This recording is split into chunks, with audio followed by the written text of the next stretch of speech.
મુખ્યમંત્રીની સૂચનાથી જૂનાગઢ જિલ્લામાં નાના મોટા 480 પુલોનું ઇન્સ્પેક્શન કરવામાં આવ્યું। મુખ્યમંત્રી ભૂપેન્દ્રભાઈ પટેલની સૂચનાથી જૂનાગઢ જિલ્લામાં બ્રિજ અને અસરગ્રસ્ત માર્ગોનું યુદ્ધના ધોરણે નિરીક્ષણ ઇન્સ્પેક્શન ટીમો બનાવીને કરવામાં આવ્યું છે। અત્યાર સુધીમાં 480 નાના મોટા પુલોનું ઇન્સ્પેક્શન પૂર્ણ કરીને મરામતની કામગીરી શરૂ કરવામાં આવી છે, તેમ કલેક્ટર અનિલકુમાર રાણા વસિયાએ માંગરોળના આજક આંત્રોલી રોડ પરના પુલના નિરીક્ષણ દરમિયાન જણાવ્યું હતું।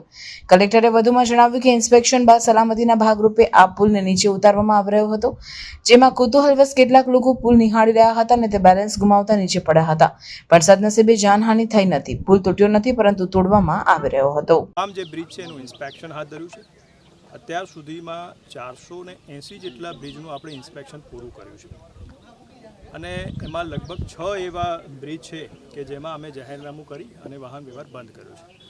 આપણી પાછળ જે અત્યારે જે બ્રિજ જે અમે તોડ્યો છે એ આપ દ્રશ્યો જે જુઓ છો એ બાબતે 2 દિવસથી અહીંયા વાહન વ્યવહાર બંધ કરવામાં આવ્યો હતો। વોર્નિંગના બોર્ડ પણ લગાવવામાં આવ્યા છે। આજુબાજુના જેટલા સરપંચ છે એ લોકોને પણ જાણ કરવામાં આવી છે।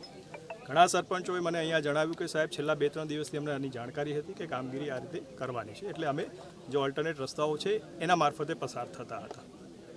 આ જે બ્રિજ છે એને ગઈકાલે એને અમે પ્રિકોશનના ભાગરૂપે એને જેસીબી વગેરે મંગાવી અને તોડવાની કામગીરી શરૂ કરી।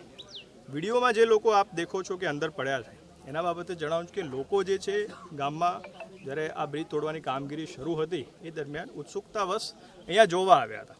અમારા જે એસઓ હતા, એન્જિનિયર હતા, એમને લગભગ 3 થી 4 વાર વોર્નિંગ પણ આપી હતી કે ભાઈ આ બ્રિજ તૂટવાની કામગીરી ચાલુ છે, કોઈને ઈજા ન થાય એના માટે આપ પાછળ ખેંચી જાઓ, પણ અનફોર્ચ્યુનેટલી એ લોકો ત્યાં ઊભા રહ્યા અને જ્યારે એક સ્લેબ એનો તોડ્યો ત્યારે જેસીબી છે એનું બેલેન્સ થોડું ગડબડાયું અને જે લોકો ઊભા હતા એના બેલેન્સ ગડબડાવાના લીધે એ લોકો અંદર ગયા, પણ સદનસીબે આ ઘટનામાં કોઈ જાનહાનિ નથી, કોઈ ઇન્જરી નથી। એટલે તમામ જે પ્રિકોશનના ભાગ જે રૂપે પગલાં લેવા તે લઈ અને આ કામગીરી આપણે કરાઈ છે। અગેન આઈ વિલ રિપીટ કે આ બ્રિજ તૂટ્યો નથી, પણ એને આરએનબી પંચાયતની ટીમ દ્વારા પ્રિકોશનના ભાગરૂપે આપણે એને તોડ્યો છે।